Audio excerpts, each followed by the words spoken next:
आप लोग समझिए, भगवान कृपा करें मुझे कुछ, अरे कुछ नहीं, वो अधीन हो जाएंगे। बस बात को पकड़ लीजिए आप।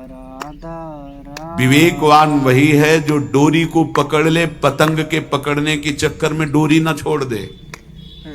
कभी पतंग हाथ आने वाली नहीं।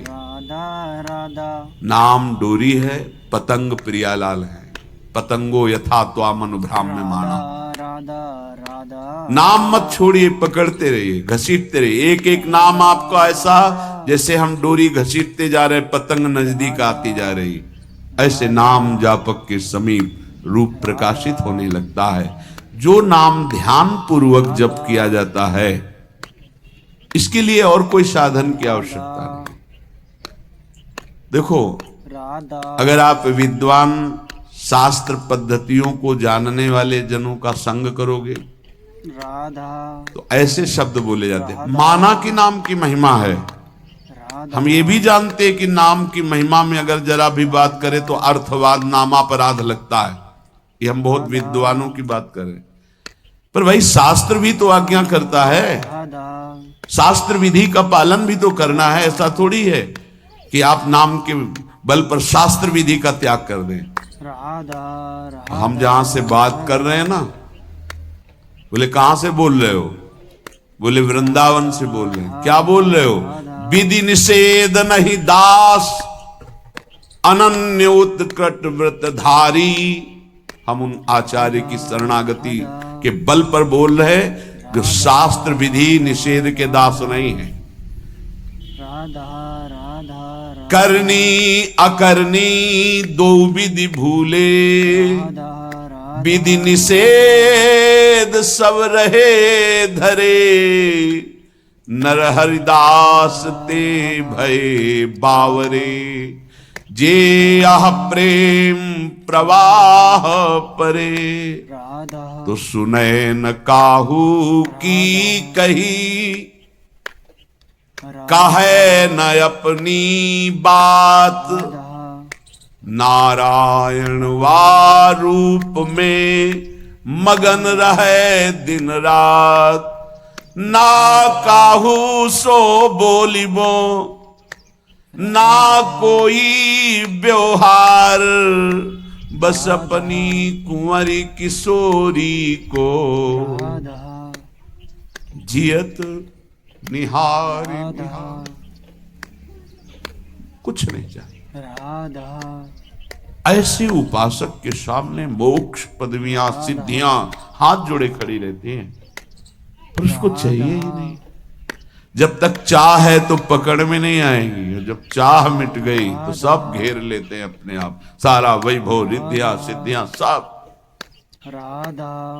जब तक चाह है तब तक कर्म का भोग भोगना पड़ेगा। अचाह हो गए तो अब भगवत विधान लागू हो जाता है। अचाह महापुरुष के ऊपर प्रारब्ध नहीं, भगवत विधान लागू होता है। जिसको इस बात पर विश्वास नहीं वो प्रवृत्ति में फंस जाएगा। इस बात पर विश्वास नहीं है कि नाम चल रहा है प्रियालाल का, अब मुझे कोई साधन की जरूरत नहीं। पूज्य भाई जी महाराज, मैं अपनी पहली और आखिरी बात कहता हूं कि आप नाम जप का नियम लें, निर्वाह प्रभु करेंगे। और कोई साधन करें, हम रोकते नहीं हैं, पर यदि आप नाम जप करते हो तो किसी और साधन करने की आवश्यकता ही नहीं। महापुरुषों, ये कोई अपनी मनगढ़ंत बात नहीं है। भगवान ने अपने को सहज में प्राप्ति करने का उपाय अपने श्रीमुख से बताया। अनन्य चेता सततम यो माम स्मरति नित्य सहा, तस्याहम सुलभा पार्थे नित्य युक्त योगी। जो पुरुष, जो उपासक अनन्य चित्त से मेरा स्मरण करता है, मैं उसके लिए सहज हो जाता हूं, सहज प्राप्त हो जाता हूं। जिनको लगता है भगवत प्राप्ति बहुत कठिन है, अरे ये तो कहीं ब्रह्म ऋषियों को मिलते हैं, नहीं, ये इतने कृपालु हैं कि बिल्कुल सहज हैं। जो सहज हो जाए तो बहुत जल्दी मिल जाए। कहीं गाय चराने वाले को मिल जाते हैं, कहीं एकदम भोले भाले जिनको ज्ञान ही नहीं है उनको भी मिल जाते हैं। एक बहुत ही भोला नवयुवक था, अढ़ैया नाम था उसका। अढ़ाई कहते हैं 2.5 किलो को। पहला आहार उसका 2.5 किलो का ही है, आगे आप श्रद्धा रखें तो और प्लस हो सकता है। लेकिन वो मतलब घर में माता पिता पधार गए तो उसे कोई 2.5 किलो आटे की कौन रोटी बना के दे। थोड़ा जब उसके अंदर चेतना जागृत हुई तो जब कहीं ठौर नहीं मिलती तो संतों का आश्रम मिलता है। एक आश्रम में गए, उन्होंने कहा हमको नौकरी में रख लो, कोई सेवा में रख लो। तुम्हारा नाम क्या है? बोले अढ़ैया। बोले कोई नाम है? बोले गांव के लोग कहते हैं क्योंकि 2.5 किलो हम पाते हैं। तो 2.5 किलो? बोले तौल के 2.5 किलो आटे का जब हम रोटी पाते तब हमारी बाल भोग होता है। आगे कोई श्रद्धा करे खीर पूड़ी, पर 2.5 किलो अन्न चाहिए। तो कहा भंडारा है, तू रोज 2.5 किलो क्या 5 किलो पावे, क्या सेवा कर सकता है? उनका जो आप सेवा बताएंगे सिखाएंगे वो हम कर लेंगे। उनका तुम गाय चराया करो। गाय भाई देखो हमारा वैष्णव सिद्धांत है, तुम गाय चराने जा रहे हो, हम यहां से तुम्हें अमनिया दे दिया करेंगे, जंगल में तुम बनाओ और वही ठाकुर जी को भोग लगाओ और पाओ। बिना भोग लगाए पाने का विधान हमारे आश्रम से आपका नहीं बन सकता। बोले हमको तो कुछ आता नहीं भोग लगाना, क्या भोग लगाए? उनका जब आप बना लीजिएगा, क्योंकि अब यहाँ 2.5 किलो तुम्हारे लिए अलग से बन करके जाए, तुम अपना बनाओ। जो जो चाहो भंडारी से कह दिया दे दिया करो, वहीं लकड़ी बीनो, वहीं बनाओ और गाय चराओ और ठाकुर को भोग लगा के पाओ। जितना मनावे आप पाओ। पहले दिन भोग मिला तो बाटी बना, गरीब आदमी था, घर से तिरस्कृत था, वो सब जानता था। बाटी ऐसे उपला बीन लिए, बाटी बनाए, 2-4 आलू का भरता बनाया, 2.5 किलो आटे की बाटी। उसने कहा गुरुदेव के ठाकुर आओ भोग लगाओ आके। बड़े बड़े ऋषि मुनि मंत्रों से आवाहन करते रहते हैं, सरकार पधारते नहीं, केवल भाव से भोग लगाते। ये इतने लीला बिहारी प्रभु आ गए श्री राम जी।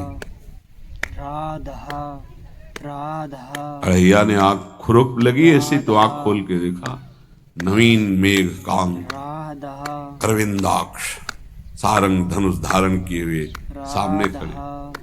कौन हो आप? मैं राम जी कहते हैं। आपने कहा गुरुदेव के ठाकुर आ, तो गुरुदेव तुम्हारे जो है उनके हम ठाकुर जी हैं। सही में आते हो तुम? बोले आए तो गए और हम पाएंगे। बड़ी खुशबू आ रही है आलू के भरता की, तुम्हारी बाटी बनी हुई। तो गुरुदेव ने कहा तो भोग लगा के पाना, मतलब आप पाते तो हैं? नहीं सुना है। बोले नहीं पाते हैं, पर सबका नहीं पाते हैं। आप जैसे भक्त जब पुकारते तो बिल्कुल कुछ नहीं जानता था।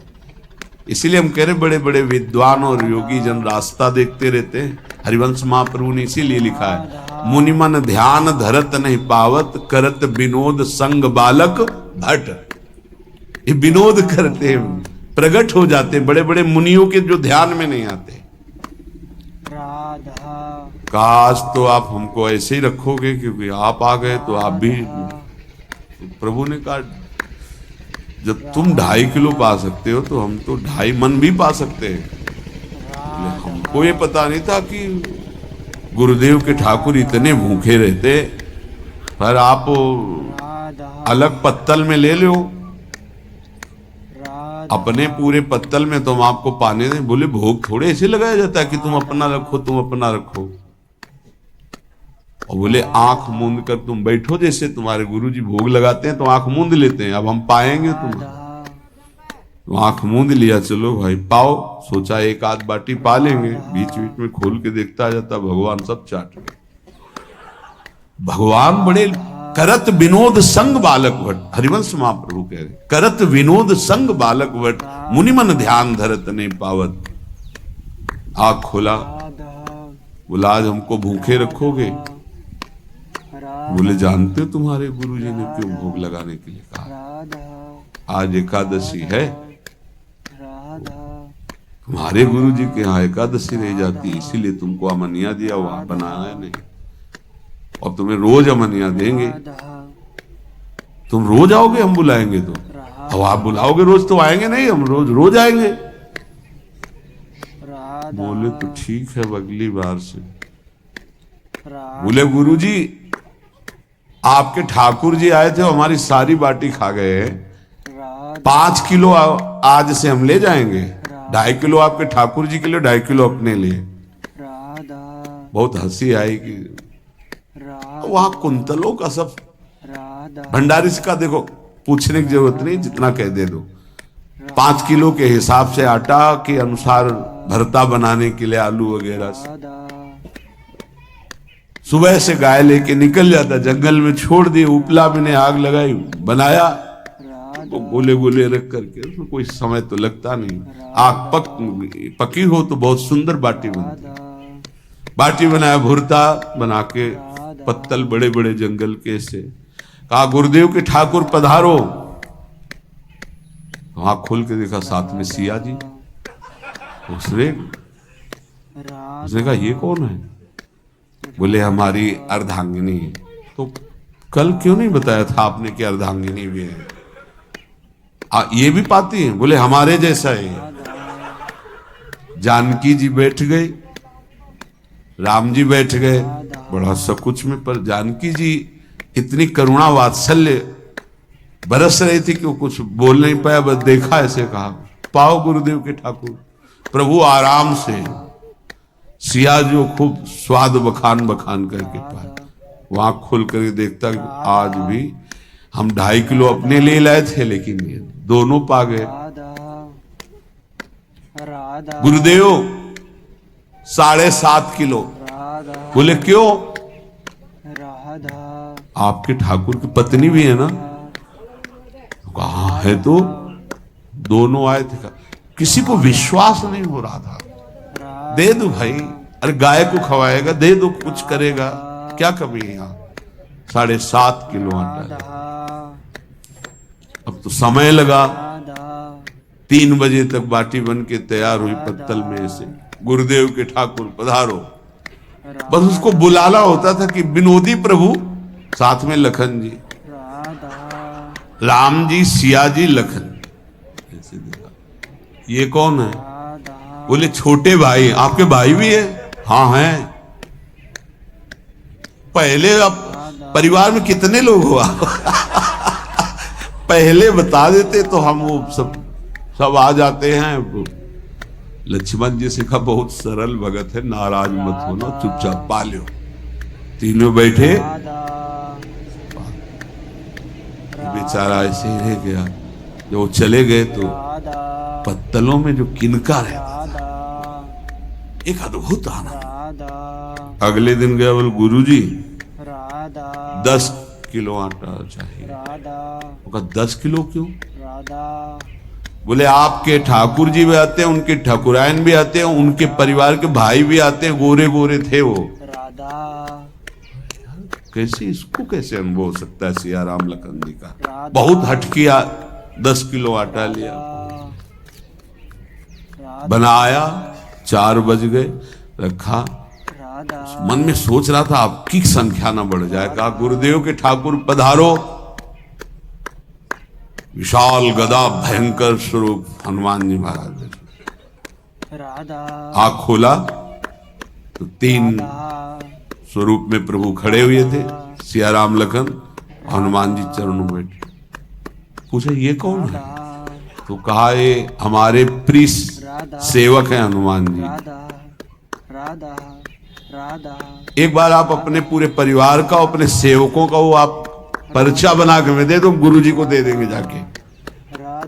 हर बार एक बढ़ जाता है। भगवान मुस्कुराए, हनुमान जी इसका कुछ बोलना मत, बहुत निराला भगत है। बोले पाओ प्रभु। तो पहले सिया राम जी पाए, फिर जो प्रसाद लक्ष्मण जी पाए, फिर हनुमान जी पाए। हनुमान जी सब पूरा बहुत निर्मल भाव से बनाया हुआ और निर्मल भोला भक्त पा गए। अगली बार कहा गुरुदेव 5 किलो एक्स्ट्रा में रख दो, 1 नंबर बढ़ता जाता है। आपके पहले ठाकुर जी आए, फिर ठाकुरायन जी आए, फिर उनके भाई आए, फिर इस बार तो बहुत भयानक रूप गदा लिए हुए लाल अरुण वर्ण शरीर का प्रकट हो रहा है। जिधर देखो कंचन वर्ण की कांति, मुख में अरुण वर्ण की कांति। हमने पूछा आपके ठाकुर जी से, तो उन्होंने कहा कि वो सेवक है।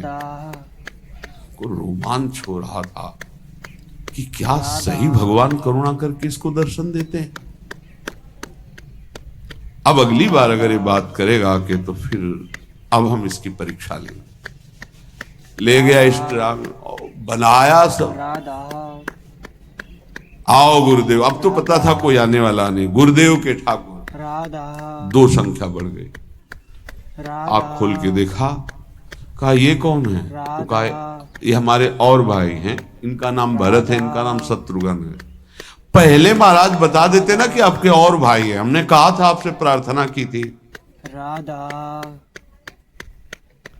पाओ बचे नहीं ना, 2 संख्या ज्यादा हो। अगली बार गुरुदेव से कहा कि गुरुदेव 20 किलो वाली बोरी में भर दीजिए, अब हम दिन भर बनाएंगे क्योंकि आपके इतने ठाकुर हैं।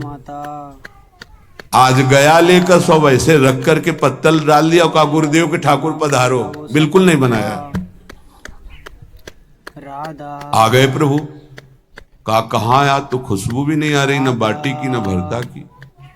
बोले प्रभु आपके साथ पत्नी है ना, और सेवक भी है। इतने दिन से तो हमारे हाथ का पाए, आज हम पाना चाहते हैं। आप बनाओ, अपने रुचि का बनाओ और पाओ। प्रभु ने सिया जी की तरफ देखा कि अलवेला भक्त। सिया जी ने कहा अनंत सामर्थ्यशाली शक्तियों की स्वामिनी। बोले प्रभु देखो, हमने ना उपला भी ना लकड़ी, आपके सेवक है ना, इनसे बोलो। हनुमान जी से कहा कि आप उपला और लकड़ी इकट्ठा करो, भाई आदेश है भगत का। लक्ष्मण जी चूल्हा जला रहे हैं, व्यवस्था आग की, और सियाजू के आंखों में आंसू भी आ रहे, धुआं भी लग रहा है, पर बना रहे। उसने कहा बनाओ, हम गाय एकत्रित करके आ रहे हैं। वो भागा, वो आश्रम में गया। बोले गुरुदेव आज पूरे परिवार सहित हमने फंसा लिया है आपके ठाकुर को। उनका क्या फंसा लिया है? बोले बड़े ठाकुर, छोटे ठाकुर, सेवक, उनकी पत्नी और 2 भाई उनके, पूरा परिकर सब बना रहे रोटी बाटी सब। महाराज आप चलो, आपको शंका होती थी आज उनके हाथ कपाएंगे। तो उनको लगा कि पागल आदमी, राम जी, लखन जी, भरत, शत्रुघ्न, सिया जी, हनुमान जी, ये बड़े बड़े योगियों के ध्यान में आने वाले नहीं। ये कैसे एक गंवार आदमी जिसको कभी कोई नाम जपना नहीं आया, कोई ग्रंथ नहीं आया, उसके सामने। पर भगवान की दयालुता पर संशय नहीं करना चाहिए। चल के देखते हैं। जो ही वहां गए, क्योंकि निरंतर भजन परायण थे, वहां गए तो पूरा राम दरबार उपस्थित, और बड़ा सुंदर व्यंजन स्वयं जानकी जी बना रहे। प्रभु के चरणों में साष्टांग दंडोत है। कहा प्रभु लीला समझ। भगवान ने कहा देखो, जो ज्ञानी भक्त हैं उनके लिए मैं अत्यंत तर्क के द्वारा भी पकड़ में नहीं आता। जो विद्वान हैं उनकी विद्वता मुझे छू नहीं सकती, लेकिन जो दीन है और भोले हैं उनके सामने मैं अपने इस दिव्यता, इस महानता को देखो। तुम्हारे इस भक्त की आज्ञा पर हमारा पूरा परिकर लगा हुआ है। ठाकुर जी की कृपा से जो गुरुदेव का प्रताप, जो ऐसा सौभाग्य मिला, परोसने में दोनों गुरु और शिष्य, पाने में प्रभु। बाद में जब प्रभु ने पा लिया तो जानकी जी ने उच्छिष्टामृत प्रभु का लेके और कहा देख आज तक तू मुझे देख नहीं पाया देखते हुए भी, इसीलिए कृपालु है। एकांत में श्री तुलसीदास जी रोकर प्रार्थना करते हैं, जनक सुता जग जननी जानकी, अतिशय प्रिय करुणा निधान की, ताके जुगपद कमल मनाऊं, जासु कृपा निर्मल मति पाऊं। करुणा निधान